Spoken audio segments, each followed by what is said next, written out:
Exacto, porque la semana pasada la arrancamos hablando sobre el estallido social en Colombia, la consecuente brutal represión, pero también en los dilemas, ¿no? De cómo por un lado hay que empezar a recaudar, sobre todo con el contexto de la pandemia, empezar a intentar recaudar algo de lo mucho que se gastó, por sobre todas las cosas, con los estados como protagonistas de este proceso. O sea, uno de los puntos que nos preguntábamos y que está más que nunca en la agenda regional, pero también en el planeta como parte del sistema internacional y como un problema estructural, que es cómo empezar a intentar moderar todo el impacto que están teniendo la pandemia y el rol del Estado como asistencia directa frente a las personas en las cuentas públicas. Básicamente el punto de partida de América Latina era bastante complejo porque la pandemia terminó de romper el equilibrio por siempre difícil entre ingresos y gastos públicos, donde, por ejemplo, la recaudación media de América Latina y el Caribe no llega al 22% del Producto Bruto Interno, o sea, al Producto Regional, cuando si lo comparás, por ejemplo, con los países de la OCDE, que es la Organización de la Cooperación y Desarrollo Económico, los países desarrollados, por así decirlo, llega al 35%. Es decir, hay un diferencial muy, pero muy grande y a su vez la crisis desatada por lo que fueron todos los confinamientos como parte o como primera respuesta a este nuevo virus y la circulación, empezó a dejar esto, ¿no? Por un lado, cómo el Estado sostiene a trabajadores, muchas veces trabajadores informales, a familias en problemas, y cómo también es un recurso para las empresas que directa o indirectamente están teniendo dificultades. Entonces, surge un poco este interrogante de que frente al nuevo protagonismo del Estado, en algunos países más coyuntural, en otros como el nuestro, quizás con un proceso de presencia mucho más acumulado a lo largo del tiempo, se pueda comenzar a pensar esto, una manera de vincular las reformas fiscales donde por un lado se pueda saldar todo lo que el sector público ha hecho, que todo esto lógicamente lo cuadro en que no es suficiente, pero estamos hablando de tiempos excepcionales donde las inversiones por parte de los estados, así también como las caídas de las economías, registran indicadores históricos en negativo en este último caso. Colombia en todo esto apareció como el primer país latinoamericano en intentar empezar a subir tributos y la experiencia no fue para nada optimista, no invita al optimismo básicamente porque la respuesta social a lo que fue la propuesta promovida por el gobierno de Iván Duque, entre otras cosas de gravar con un IVA del 19% los servicios públicos, en la mitad superior de la sociedad colombiana, bueno, prontamente tuvo que ser retirada a partir de todas las movilizaciones e imágenes de represión que vimos durante la última semana. Esta semana seguirán ocurriendo, pero quizás con un menor impacto mediático al respecto.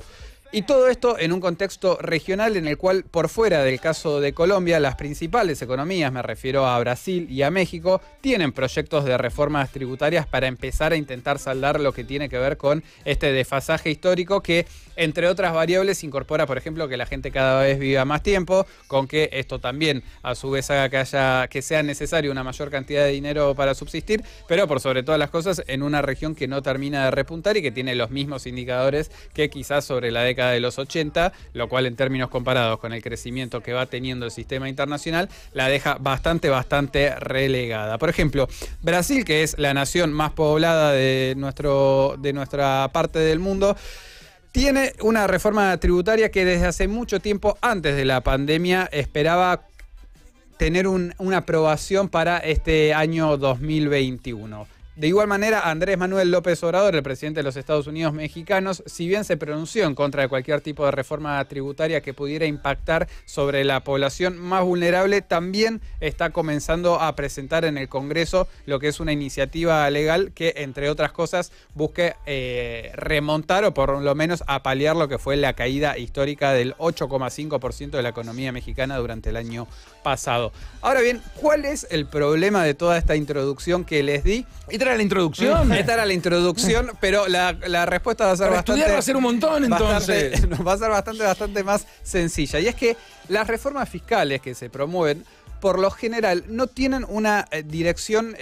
lineal con lo que es aminorar los niveles de desigualdad. Es decir, antes de la pandemia, la bandera que tenía América Latina, una bandera bastante negativa, es que somos la región más desigual de todo el planeta Tierra. Es decir, la distribución del ingreso es la más regresiva en todo el planeta. Lógicamente, esto se intensificó con la llegada de la pandemia, donde entre otras cosas aumentó la pobreza, la pobreza extrema y también lo que son todos los niveles de precarización laboral. Pero lo que se marca desde los diferentes estudios, desde la CEPAL y también desde la OCDE, es que, por ejemplo, los impuestos y las transferencias sociales apenas reducen en 3 puntos porcentuales el coeficiente de Gini, que es por lo general la medida que universalmente se toma para medir lo que es la desigualdad o las concentraciones de riquezas en las distintas sociedades. Por lo cual se abre un nuevo cuello de botella que es, bueno, evidentemente las políticas tributarias pueden ser una herramienta que quizás desde lo discursivo siempre se llevan la atención, pero no son la única herramienta que tienen los estados y por sobre todas las cosas